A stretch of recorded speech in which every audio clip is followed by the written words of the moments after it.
Now I have determined the squish that I run now without the head gasket was about 0.48 millimeter of squish. The thickness of the head gasket is 0.78 millimeters. With the head gasket I had a squish of about 1.3 millimeters.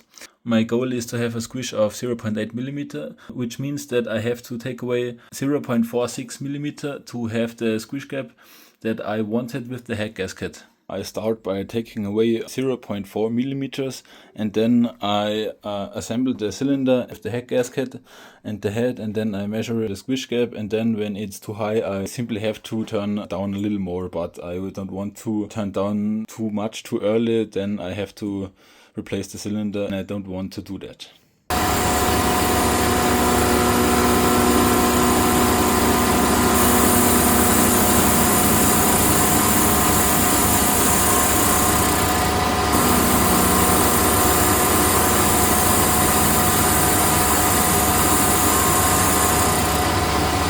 I had one or two concerns about this setup, but it turns out to work really well. The next step is I have to take the cylinder down, remove all the material, and then I can measure the squish gap.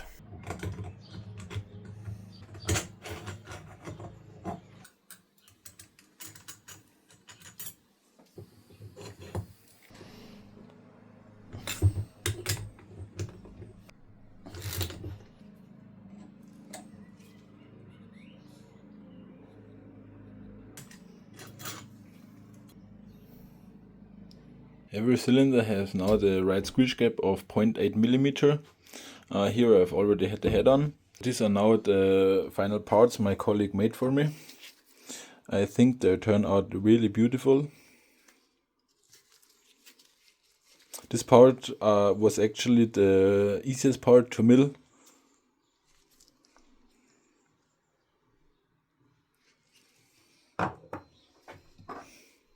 This was the hardest, I think he said.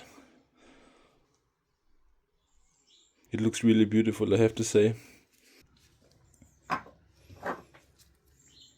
The diameter of this part is just 0.02 millimeters smaller than the diameter in here.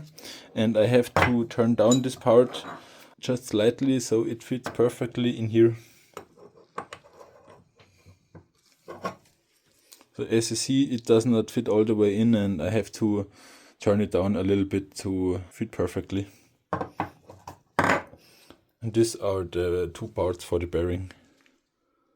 It also turned out really nice.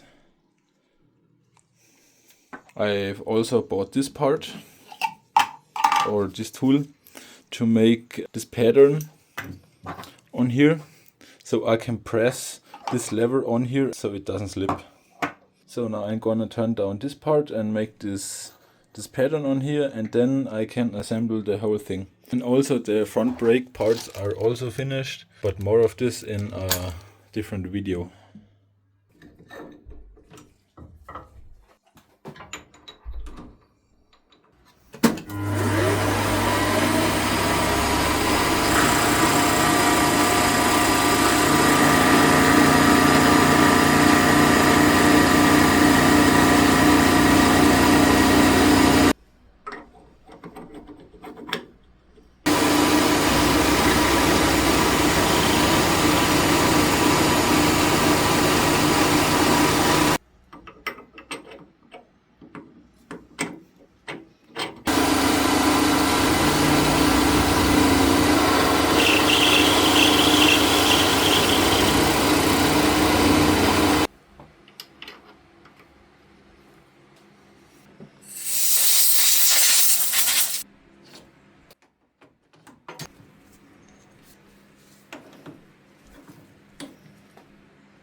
Now you saw I have turned down the shaft about 0.2 millimeters, so it fits perfectly into the cover.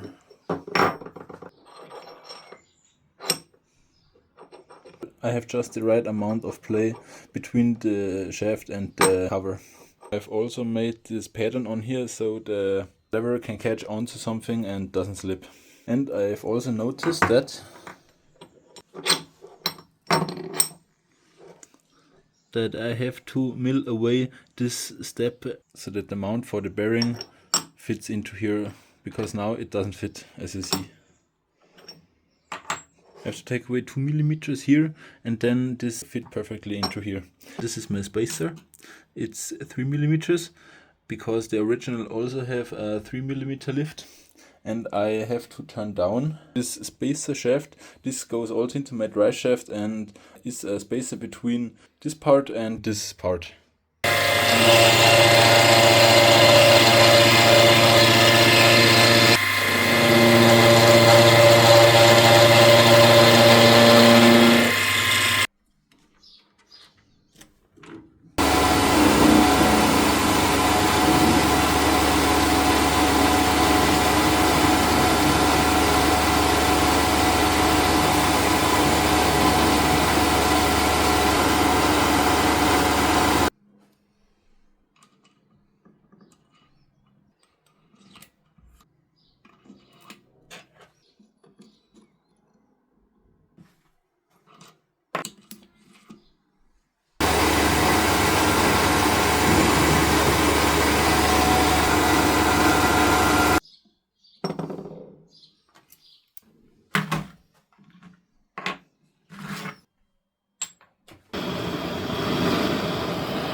I am now on the point where I can finally assemble the whole clutch actuation system.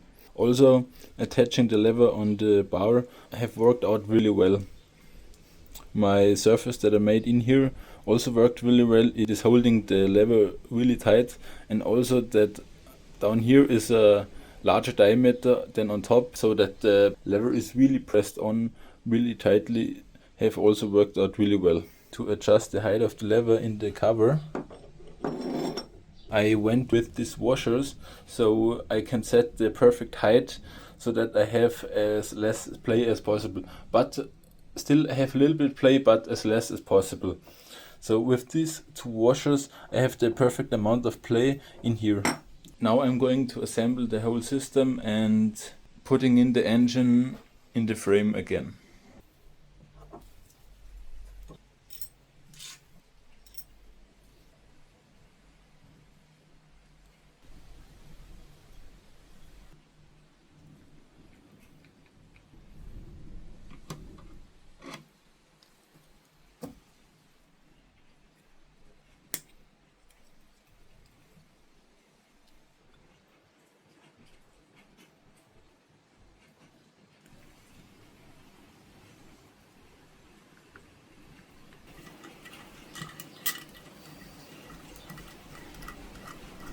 Now it's finally assembled.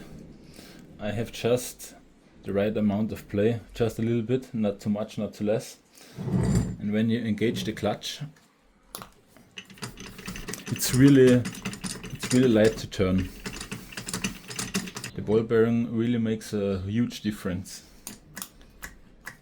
Next thing is to put the first cylinder on and then put it into the frame again.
This is my ignition mount, but I have a problem with it.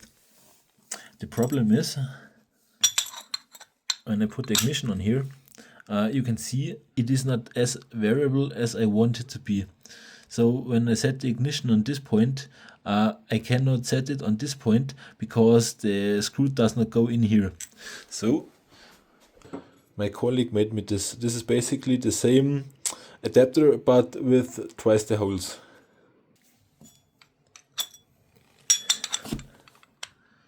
As you see, this is much more variable than the old design.